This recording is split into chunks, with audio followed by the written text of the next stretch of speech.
আসিয়ার মৃত্যুতে সারা দেশে শোকের মাতম শেষ হওয়ার আগেই নতুন করে আরেক শিশু ধর্ষণের খবর। গতকাল সিরাজগঞ্জের রায়গঞ্জে ৯ বছর বয়সী এক শিশুকে ধর্ষণের অভিযোগে থানায় মামলা দায়ের করেন নির্যাতিত শিশুটির বাবা। এর আগে রোববার সকালে উপজেলার পাঙ্গাশী ইউনিয়নের নারুয়া এলাকায় এ ধর্ষণের ঘটনাটি ঘটে। শিশুটি নারুয়া গ্রামের বাসিন্দা ও স্থানীয় সরকারি প্রাথমিক বিদ্যালয়ের ২য় শ্রেণীর ছাত্রী। অভিযুক্ত মোহাম্মদ আলী নামের ১৫ বছর বয়সী ওই কিশোর নারুয়া গ্রামের আব্দুল আলিমের ছেলে। ওই ব্যক্তির বাড়িতে শিশু যত্ন কেন্দ্র রয়েছে। রোববার সকালে সেখানে ছোট ভাই বোনকে রেখে আসতে যায় নির্যাতিত শিশুটি।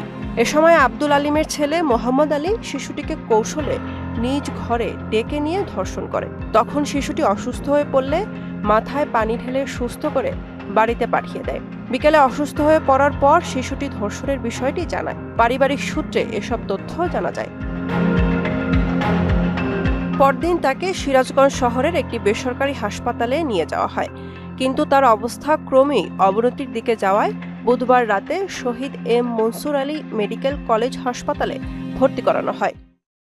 খালি এরকম বাপ করে, খালি হুসপিস করে, কান্দে মা এসে ধোয়ার তার সাহস করে না, কয় না, ভর গায়ে কয় না, ভয় দেখাইছে কয় না। তাই পরের দিন সকালে আবার আলিমে খাতে আমাকে দিয়ে আর দুটো মেসাল দিয়েছিল। ঘটনা মানে যে রবিবারের দিন ৯ তারিখে সকাল 10টার সময় লিগে আলিমের বাড়ি আঁচল স্কুলে যায়, আর ছোট ভাই গান নিয়ে গেলি পারে ওই মোহাম্মদ লিগে ওই বাচ্চা কলকে ডেকে নিয়ে দর্শন করছে। আমরা এরই উপযুক্ত বিশ্বাস চাই। বিষয়টি জানার পর বৈষম্য বিরোধী আন্দোলনের নেতৃবৃন্দ হাসপাতালে ছুটে যান। এ সময় তারা ধর্ষকের দ্রুত গ্রেফতারপূর্বক শাস্তি নিশ্চিতের দাবি জানান। এখন ঘটনাটা আমি জানার পর অতি দ্রুত ওনার ফ্যামিলির সাথে যোগাযোগ করি। আমরা তাদের সাথে কথাবার্তা বলা হয়। তারা আমাদের সাথে আশ্বাস দিয়েছেন তারা আইনি প্রক্রিয়ায় আসবে এবং আমরা তাদেরকে আইনি প্রক্রিয়ায় যতদূর সম্ভব সাহায্য করব।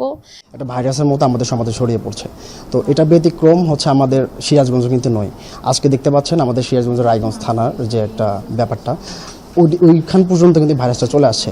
কালকে আর দেখা যাচ্ছে আমার বাসায় চলে আসবে, আমার বোন আক্রান্ত হতে পারে এটাতে। তো আমরা চাচ্ছি এই ভাইরাস যারা স্প্রেড করতেছে তাদেরকে আমরা পুরোপুরি নির্মূল করতে। এই কাজ যেই করে থাকুক তাকে আইনের আওতায় আনতে হবে এবং সুষ্ঠু বিচার তার করতে হবে। আর আমরা বৈষম্য বিরোধী ছাত্র আন্দোলন আমরা সবসময় তাদের পাশে আছি। আমরা এর পরবর্তীতেও প্রয়োজনে তাদের এই ধর্ষকদের বিরুদ্ধে কর্মসূচি দেব এবং আমরা মেয়ের বাবার সাথেও কথা বলেছি। তিনি আমাদের অবগত করেছেন যে ওনারা থানায় একটি মামলা করবে।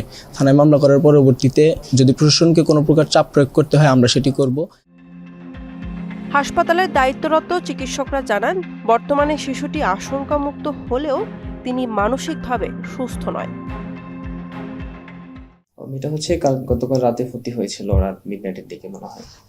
রাতে তো আমরা ছিলাম না, রাতে ইমার্জেন্সি ভর্তি আসছিল। তো রাতে যে অবস্থা ছিল তখনকার থেকে ওর আজকের অবস্থা অনেকটা ইমপ্রুভড। মানসিকভাবে সে এখনো অনেকটা বিকারগ্রস্ত আর কি, আগের মতো আমরা যেভাবে স্বাভাবিক আছি এতটাও না, বাট যখন সে আসছিল তখনকার থেকে অনেকটা ইমপ্রুভড। এ বিষয়ে রায়গঞ্জ থানার ভারপ্রাপ্ত কর্মকর্তা জানান, ধর্ষণের ঘটনায় বৃহস্পতিবার রাতে শিশুটির বাবা বাদী হয়ে মামলা করেছে। অভিযুক্ত আসামিকে গ্রেফতারে অভিযান চলমান রয়েছে। মেয়ে আলপনা খাতুন, বয়স 7 বছর। তার গ্রামে একটা স্কুলে পড়তে গেছিল, ওইখানে ওই স্কুলের শিক্ষিকা ছেলে মোহাম্মদ আলী তাকে বাড়িতে একা পাইয়া ধর্ষণ করছে।